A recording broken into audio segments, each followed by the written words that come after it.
Tuhan bersamamu dan bersama rohmu. Inilah Injil suci menurut Yohanes.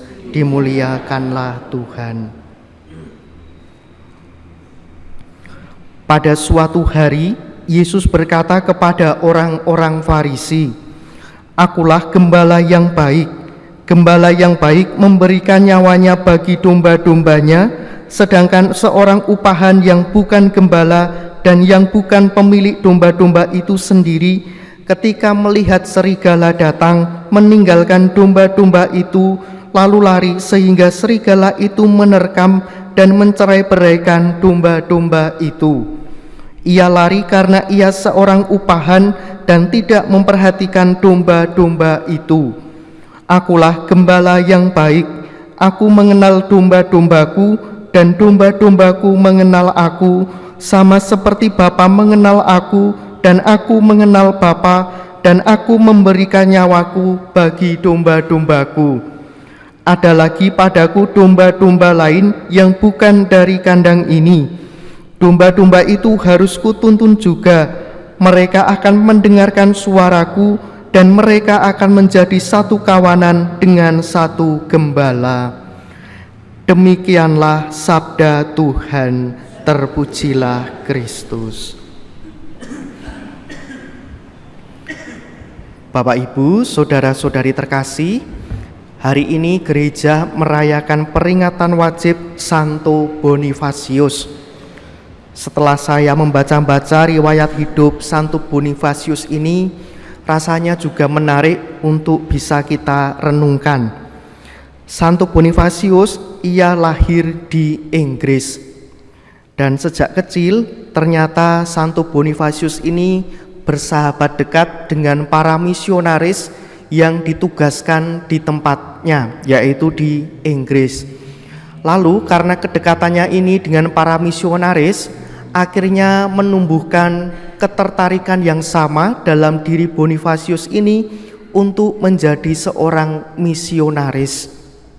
Akhirnya Bonifasius masuk seminari dan ia ditabiskan menjadi imam. Dan setelah ditabiskan menjadi imam, ia diutus menjadi seorang misionaris di suatu tempat tertentu. Tetapi di tempat di mana ia diutus ini, ia mengalami kesulitan, mengalami hambatan karena latar belakang permusuhan dengan tempat di mana ia dilahirkan, yaitu Inggris. Maka ia mengalami banyak tantangan dalam menyebarkan iman pada saat itu. Lalu Bonifasius ini yang dulunya awalnya memiliki nama lain yaitu Winfrid, dia pergi ke Roma dan oleh Bapak Paus Gregorius II, namanya diubah menjadi Bonifasius yang berarti yang mujur. Ia mengalami kemujuran karena selamat dari bahaya. Ia mengalami kemujuran, selamat dari ancaman, dari tantangan, dan seterusnya. Lalu tak lama setelah itu, ia dipanggil lagi oleh Paus Gregorius II ke Roma, dan di sana ia ditabiskan menjadi uskup, lalu diutus menjadi utusan pribadinya, bertugas menjadi misionaris di Jerman. Lalu sama, dia juga mengalami hambatan, kesulitan, tantangan.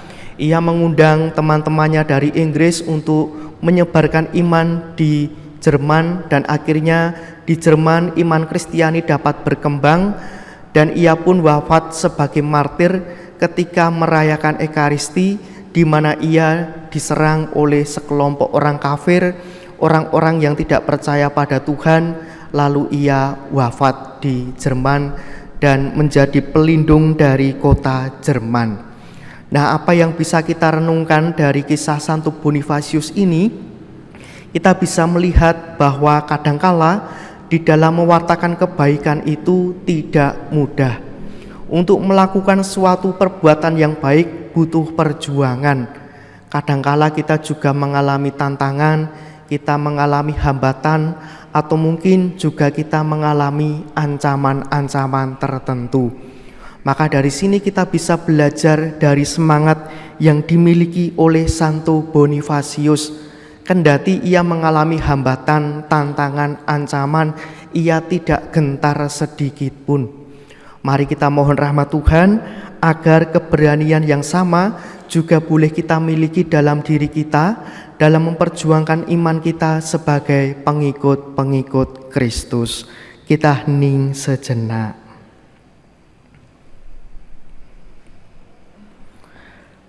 Kemuliaan kepada Bapa dan Putra dan Roh Kudus, seperti pada permulaan, sekarang, selalu, dan sepanjang